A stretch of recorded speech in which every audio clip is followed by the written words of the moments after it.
Topic 7.12, World War II mobilization and the home front. And we're going to go over how and why the U.S. participated in World War II and how it transformed American society. So just listen along, follow the slides, take notes. I also provide the notes in written form. So you can also listen and read them. So let's get started. So, building the war machine, the side with the most smokestacks wins. The U.S. had the resources and the self-sufficient continental economy. Even during Depression, the U.S. national income was double Axis powers combined. They were number one in steel and coal, made 5 million automobiles in 1937, while Germany made 331,000 and Japan made 26,000. They were creating an arsenal of democracy. On December 29, 1940, Arsenal of Democracy Fireside Chat. Franklin Delano Roosevelt called for a Lend-Lease Act, implied that we will be a factory, production house for the Allies, and that we would not be the sword of democracy or the shield of democracy, as this was the most important element of the U.S. strategy. We recognized that our principal asset was the ability to manufacture products and industry. On January 6, 1941, FDR announced the Lend-Lease Bill and gave Four Freedoms speech, shorthand for war aims. Could also be viewed as a continuation of the New Deal. Norman Rockwell paintings took the foreign policy speech and domesticated it, made it look like what we were protecting rather than what we are hoping to extend to the rest of the world. Makes it seem like war aims were to defend American values. In March 1941, the Lend-Lease Act passed. All opposition was from Midwest Republicans. The New York Times said it ended the Great Retreat that began with the rejection of the Treaty of Versailles and the League of Nations. So the Lend-Lease program, send guns, not sons, was the motto, and billions, not bodies, was another. The U.S. didn't want hassle of calling back debts like World War I. Arms, ships, and munitions could be lent to Britain and the Soviet Union and returned when they were no longer needed. Skirted the cash carry provisions of the 1937 Neutrality Act and Johnson Act prohibited on loans to belligerents. Critics said, put us on a path to war of this Lend-Lease Act, weakened America's own rearmament program, little chance of munitions being returned, like lending chewy gum than taking it back after it's been chewed. Also debate about naval escorts in the Atlantic. FDR got around issue by saying that military vessels were only patrolling waters and not escorting. FDR extended patrol zone, Monroe Doctrine, he alluded to include Greenland and Iceland. Initially, it was a $7 billion program, larger than most yearly federal budgets of the 1930s. It would be like sending $3.5 trillion in aid to Ukraine today. Eventually grew into a $50 billion program. This is what ended the Great Depression. New Deal was roughly $25 billion. Unemployment dropped below 10%. Britain had to relinquish its naval supremacy to the United States, turned over bases, and ended monopoly on trade with colonies. When aid was extended to other countries, the U.S. demanded removal of trade barriers. So, Declaration of Independence with the British created a common law alliance with the British. Supreme geopolitical fact of the modern era is that Americans speak English. Economic declaration of war basically abandoned neutrality policy. German subs began to fire on U.S. ships. Hitler viewed Lend-Lease as an unofficial declaration of war.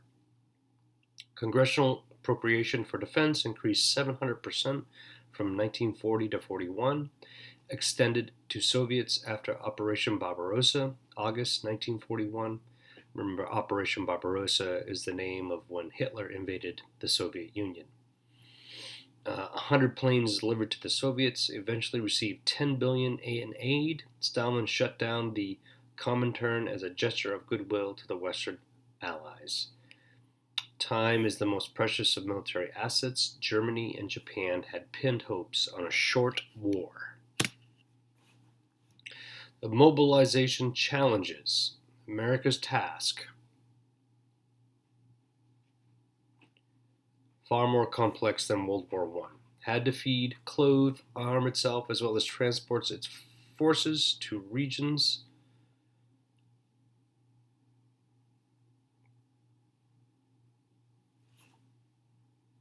on two ends of the earth. Additionally, it had to send vast amounts of food and munitions to its allies, who stretched from the Soviet Union to Australia. Could democracy rise to this challenge, or it had gone soft and rotted in decadence?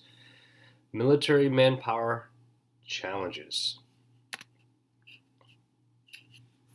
Only had 190,000 men at the start of war, with 14,000 professional officers and 464 puny tanks, ranked 17th in the world, just behind Romania.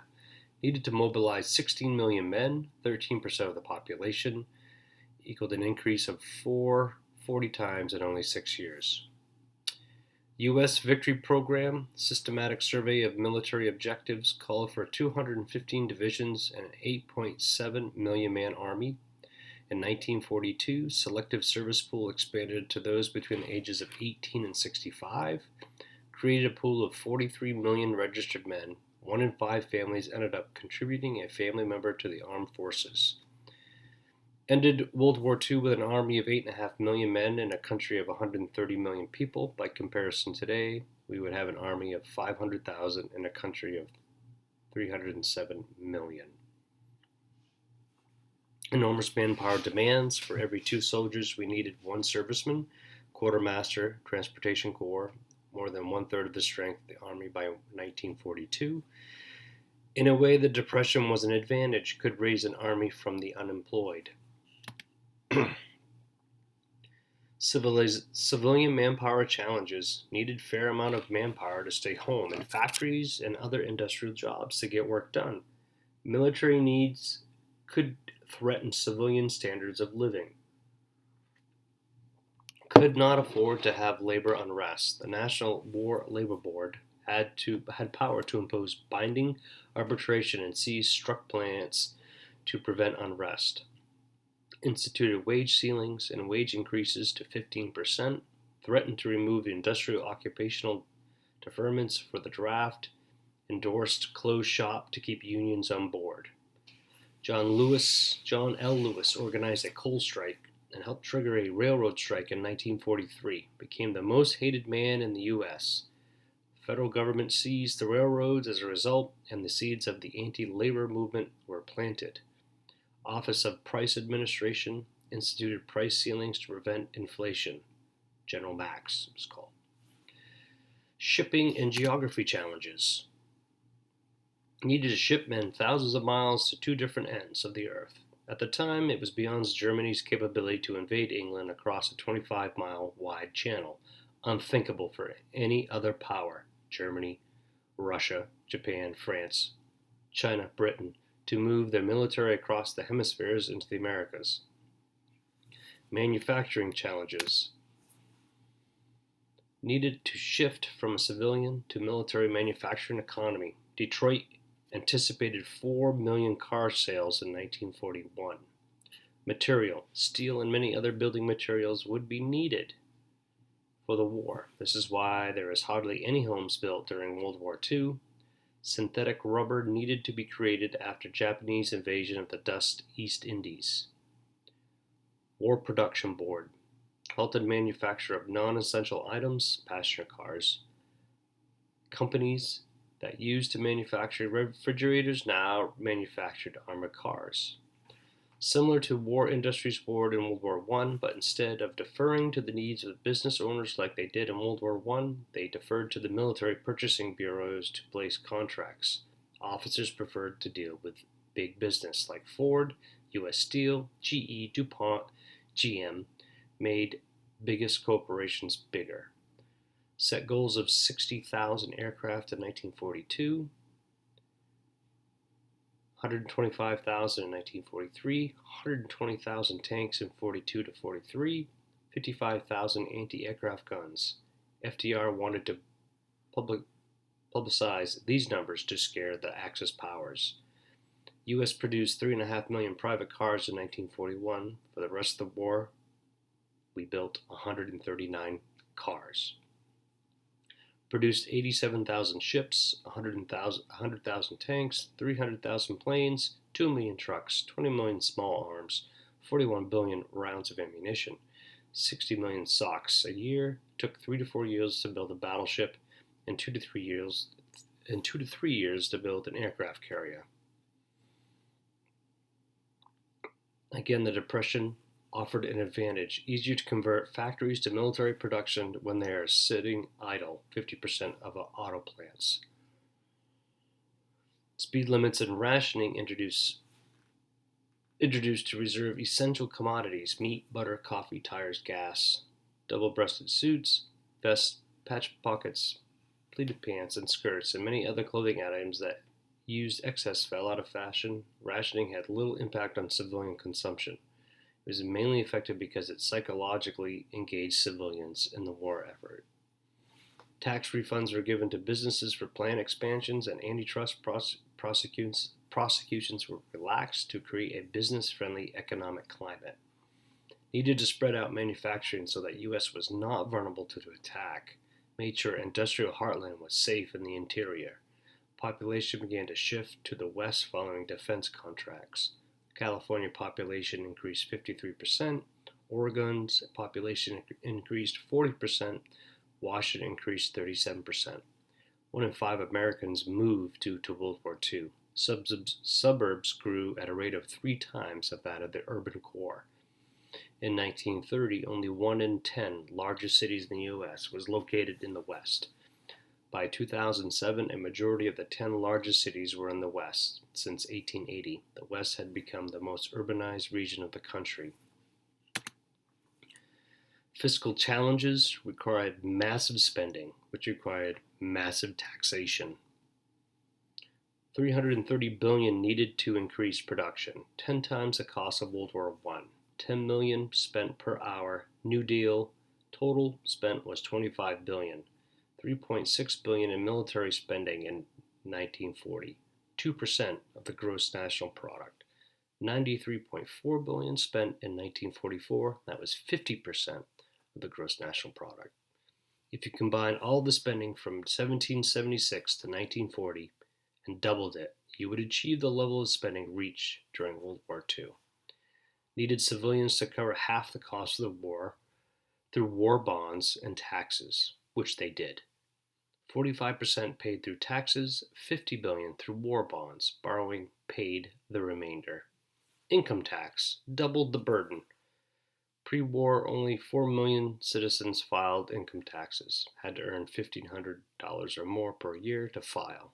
This was lowered to $624 in 1942. Expanded to reach 17 million citizens, and by war's end, 42.6 million paid income taxes at rates ranging from 6% to 94%. Employers became tax collectors through withholding system. Technological challenges. It's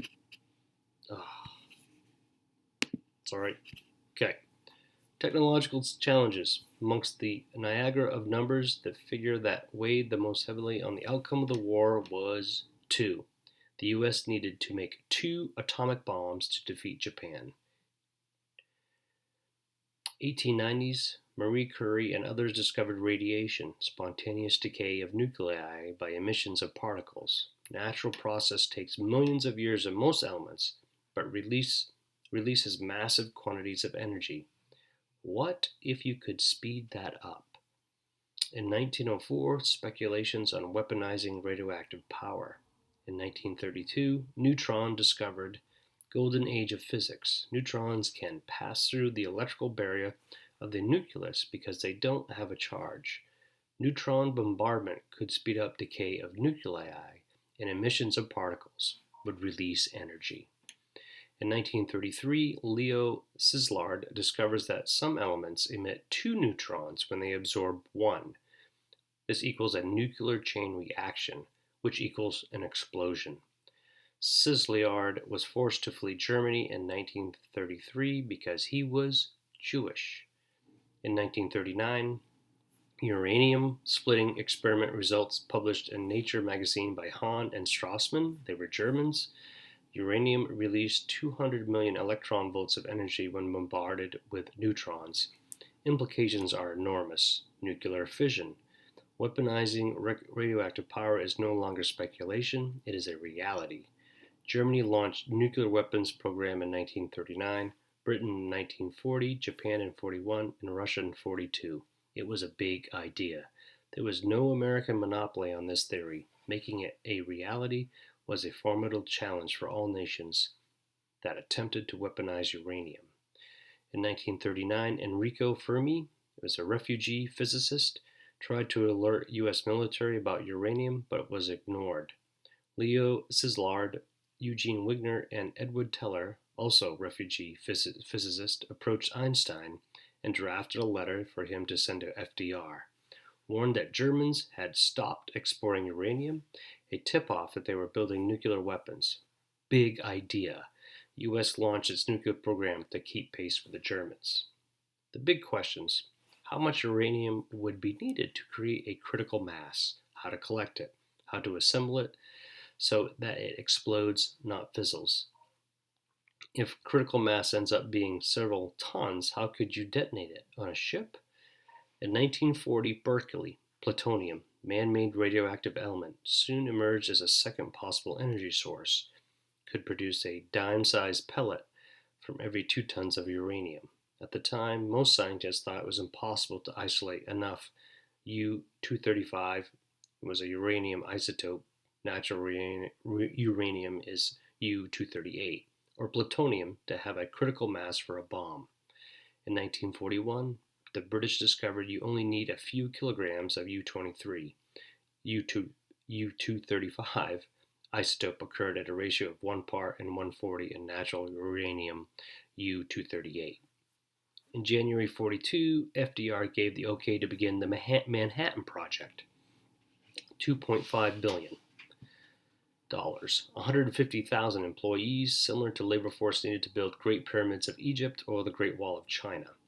Oppenheimer's group moved to Los Alamos to solve detonation problem, discovered that cannon-fired slug of neutrons sent into U-235 core would trigger the explosion.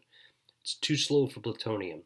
Plutonium needed to implode upon itself in order to work.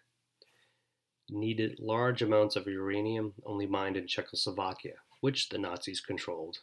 Arctic Canada and Belgian Congo.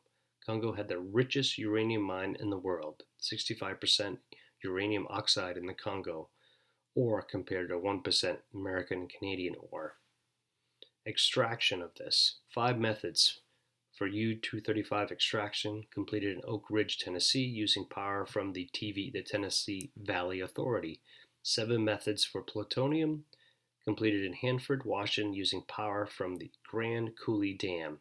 U.S. did all of them.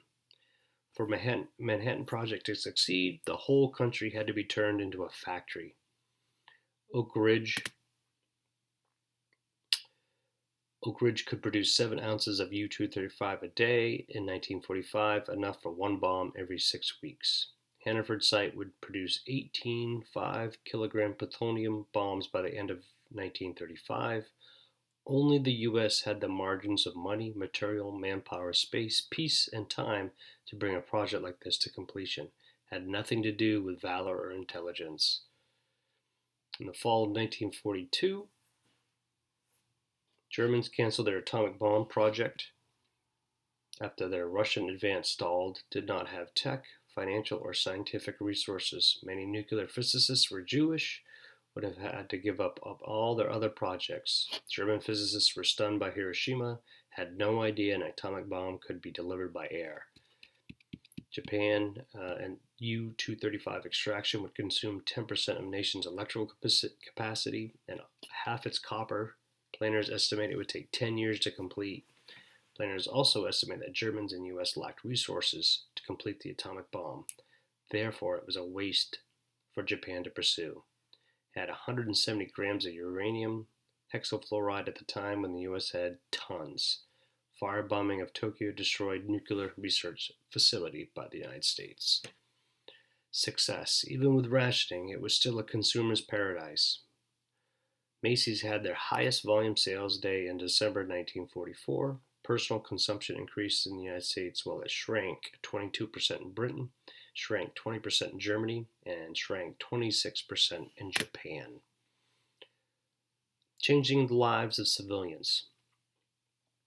While Americans were spared from attack on the continental U.S., they were not exempt from political and social upheavals at home. Women. Big idea. World War II was not the change agent that women got into the workforce. 12 million women were employed in 1941. These women were usually single. 90% of them worked in 10 jobs: domestic servant, teaching, nursing, social work, civil service. 75% of working age women were at home when the war began. Overwhelming majority stayed there. Opposite situation in UK and the Soviet Union, where 70% of women there went to work. Rosie the Riveter campaign meant to personify the 19 million women who worked for wages in World War II. Typified a few of them, only 10% worked in defense plants. Of that, few riveted. If women did work industrial jobs, more likely that they became welders. 40% of welders in California's largest shipbuilding plant were women. 6 million new women entered the workforce. Half were young and would have entered anyway. Most took up clerical and service jobs. These were durable gains, held these jobs after the war, and these jobs would soon eclipse factory work as nation's principal source of employment. By 1950, banks employed more women than men. It had always been a male-dominated field before that.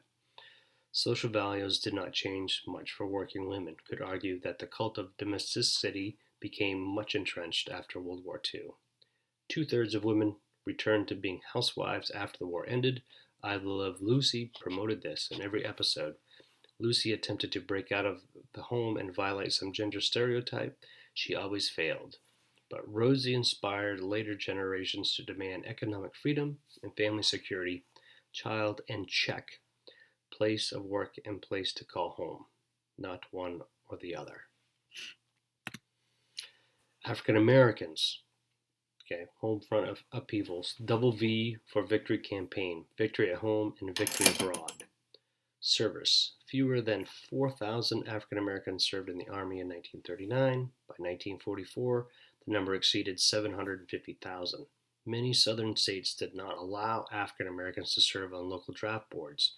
That draft was segregated and African Americans were often picked last. 10.6% of the population, but only 6% of armed forces. Military also kept separate blood banks for blacks and whites. Philip Randolph, the associate of Marcus Garvey, led the Brotherhood of Sleeping Car Porters, one of a few black industrial labor organizations. Randolph wasn't a Pullman employee, salary paid by union members, could say what he wanted about Pullman without fear of being fired. He's upset about defense contractor discriminating hiring practices. Many large contractors, North American Aviation, Kansas City Steel, and Boeing, said publicly they wouldn't hire African Americans. Also upset about black troops being assigned to non-combat service and construction duty. In 1940, there were only 5 black officers in the U.S. military, 3 of which were chaplains. Navy confined blacks to janitors, cooks, and stewards. Annapolis had yet to accept an African American. Air Corps and Marine Corps refused black enlistment, period. Meeting with FDR on September 27, 1940, to discuss the issues.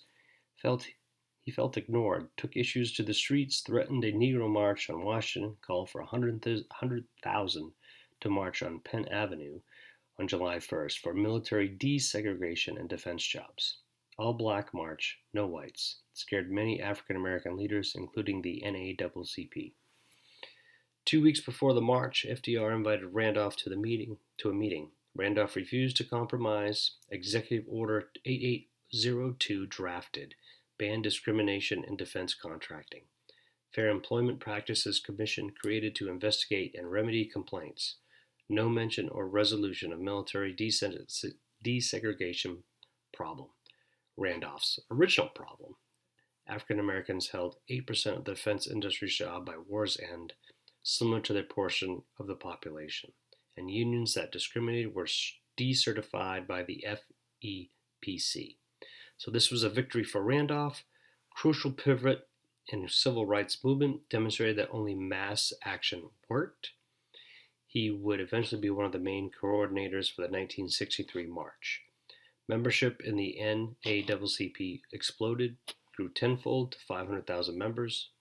New militant organization CORE was created, began to mount interracial demonstration to desegregate restaurants, theaters, buses, used slogan, quote, "We die together, let's eat together," unquote. CORE would eventually lead the Freedom Rides. The Great Migration continued. 1.6 million left the South during the war. 8802 triggered enormous black exodus. Mechanical cotton picker had displaced many. The Great Migration caused 6 million African Americans leaving the South. 10,000 a month moved to Los Angeles. By 1970, a majority of African Americans lived outside the South and no longer worked in agriculture and domestic service. Typical housemaid made $3.50 a week. Riveter made $48 a week. Mexican Americans.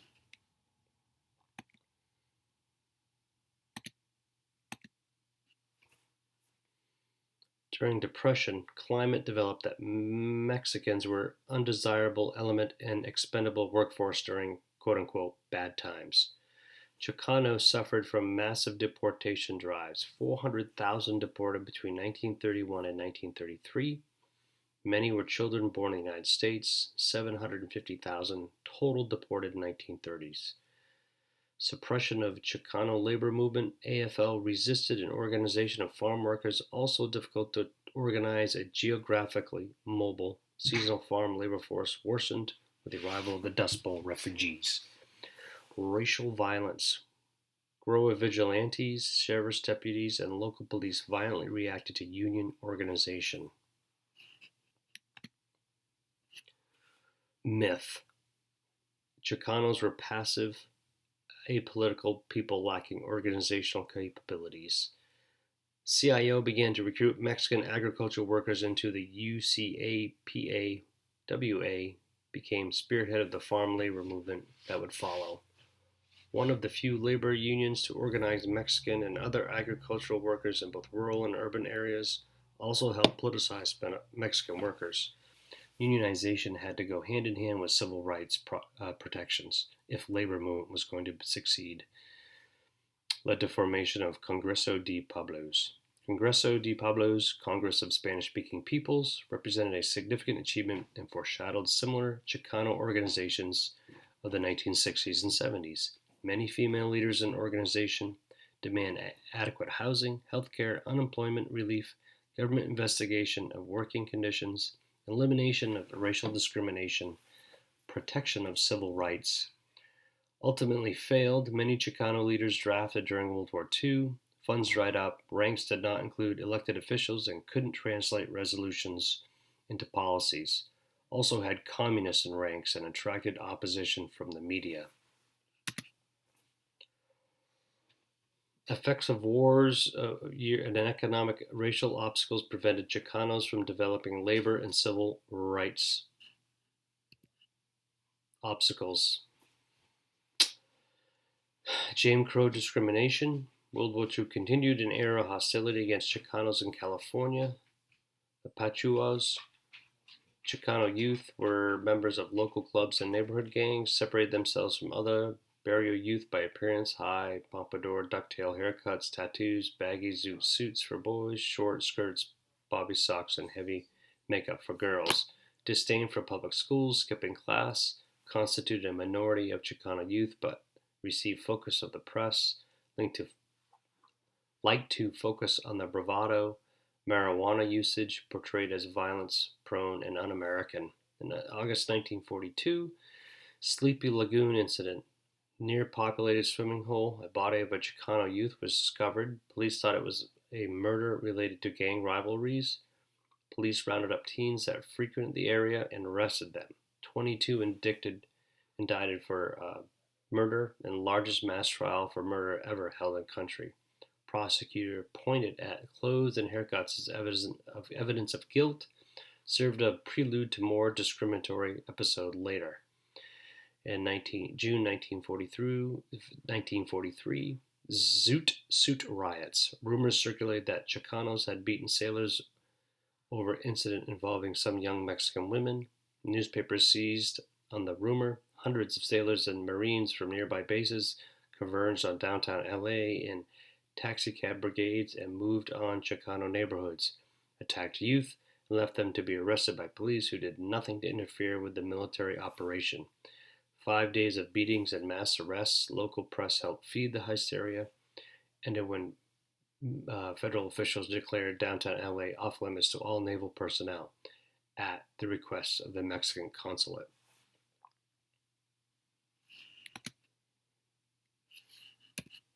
Military service irony. Tens of thousands of Mexican men fought overseas with U.S. Armed Forces and integrated units as their families on the home front experienced bigotry and persecution, aroused a desire to gain equality that eluded them. Chicanos assigned to infantry regardless of their aptitude scores, assigned to most hazardous combat of duties, such as scout or pointman and automatic rifleman. Officers thought they could exploit the sense of super manliness of Latin American males. GI Bill of Rights offered significant number of Chicanos to pursue advanced educations and enter professional, managerial, clerical, and skilled occupation. Labor changes. Moved in unprecedented numbers also into industrial, manufacturing, and office jobs. Clerical jobs became available to many Mexican women. Occupational mobility became available for the first time. Men left unskilled work for semi-skilled and skilled work, began to join national labor unions, population shift from rural to urban. The Brasiero program, Brasiero equals those who work with their arms. Labor shortages in agriculture brought Mexicans back into the U.S. legally, had to be under contract of American grower, could receive housing, minimum wage, free round-trip transportation, brought in 150,000 workers, many without wives or families. U.S. agribusiness and other employees lobbied to keep the program alive after the war. In the 1950s, an average of 336,000 Mexicans recruited annually under the program. The Mexican government had become dependent on millions of dollars bracerios funneled back into the country. 1964, U.S. labor unions and Chicano leaders lobbied for termination of the program. Many workers thought they were being exploited. Thousands of bracieros never returned to their homeland. Brasiero program made seasonal migration a norm, encouraged illegal immigration when the program ended. U.S.-Mexican border was still unguarded, 20 border patrol for 2,000 miles. The Chicanos won victories against discrimination and attained some measure of upward social mobility. Struggle for equitable piece of the American pie was far from over. In World War II, Unity League created, challenged discriminatory practices against Chicanos in public areas. Among the first targets were swimming pools, one case in San Bernardino in 1943. 1946, Unity League voter registration drive in California helped create ethnic voting bloc. Elected first Mexican-American to city council seat in Chino, California in 1946. Later got Chicano in LA City Council in 1949. In 1946, Mendez versus Westminster, segregation of Mexicans in schools declared to be a violation of the Equal Protection Clause of U.S. Constitution, upheld by U.S. Circuit Court of Appeals, and ended a century of de jure segregation in California. Did not impact de facto segregation. Japanese internment. The causes of this were race prejudice, social Darwinism, belief that social behavior and the culture was likely linked to biology/blood. LA Times wrote this after Pearl Harbor. Quote, "A viper is nonetheless a viper wherever the egg is hatched," unquote. Many people assumed ethnicity determines loyalty. Comics page of daily newspapers were most widely read feature among adult readers. 83% of all adults read at least one comic strip daily. Japs frequently portrayed as villains in pulp comics. Superman and Dr. Seuss, March 1943, Superman comic, quote, Superman says you can slap a Jap, unquote. Coveting of Japanese property.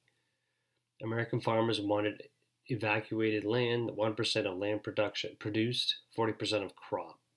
Japanese grew 70% of California strawberries, 95% of snap peas. And the war hysteria. Pearl Harbor backlash was not immediate. On December 8th, LA Times called Japanese Americans good Americans. General DeWitt at first dismissed the idea of evacuations as damned nonsense. The unstoppable Japanese advance led to fear of an imminent attack on the West Coast. Japan had already overrun Guam, Wake Islands, the Philippines, Hong Kong, Singapore, Burma, Dutch East Indies, many false reports of Japanese attacks, and fifth column activity from respected columnists. Rose Bowl was moved from Pasadena to North Carolina to avoid possible attack. The failure of political leadership. Government investigation to Pearl Harbor alleged espionage. There was no documentation of this. Report released in January. Subversion and sabotage must have played a role in Pearl Harbor. What else could explain the overwhelming victory the Japanese achieved? Many didn't think it was possible for the United States to be taken by surprise. Thousands of Japanese living in Hawaii, 110 Japanese Americans living on the Pacific coast. Can't underestimate the enemy, can't risk another Pearl Harbor. Major flaw in our logic, intelligence.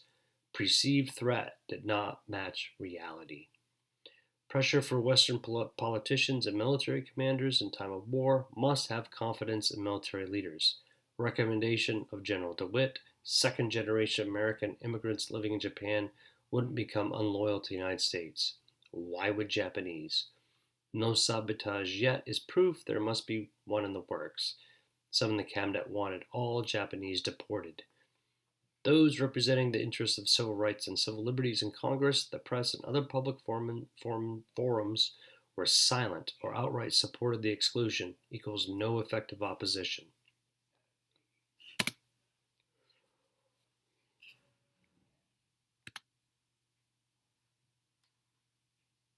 Just some examples of this. Okay. So Executive Order 9066, February 19th. I can find it. Executive Order 9066, February 19th, allowed for roundup, herding into internment camps of Japanese American citizens. Prosecution of war requires every possible protection against sabotage, gave Western commanders discretion to use when necessary, gave right to remove anyone, not just Japanese, must provide transport, food, shelter to those excluded, medical aid, hospitalization, clothing. Policy conceived in haste and executed in an atmosphere of fear and anger at Japan. Consequences. Commanders are required registry of anyone 1/8 or more Japanese. So if you were 1/8 Japanese, you were rounded up. Japanese given until May 9th could sell or lease their property at panic prices. 37-room hotels sold from $300, pickup sold for $25. Japanese suffered $400 million in property loss. Korematsu versus the United States in 1944 affirmed constitutionality of the internment camps of the Japanese. Should constitutional guarantees apply equally in times of war and peace? No. Public necessity demanded action. The court said that singling out a racial group is suspect but not unconstitutional. Hardships are part of war. Power to protect must be equal to threatened danger or perceived danger. Court was given false info about the Japanese threat in a military report. Secretary of War recommended ending camps in March of 1944. Roosevelt wanted to wait until after November election. Therefore, December 1944, the camps closed. Hypocrisy of action. No Germans or Italians rounded up. Japanese left untouched on Hawaii, where they were 33% of the population. Labor was critical. Also hypocritical to move them into the interior if they were suspected of subversion. Innumerable dams, power lines, and war industries could be threatened. No document cases of espionage, no roundup of Germans or Italians. 40 years later, the U.S. admitted fault and made $20,000 reparation payments to camp survivors. All right. And this is your slideshow and notes. I will put this in Classroom, your notes in Classroom, so you can follow along as well.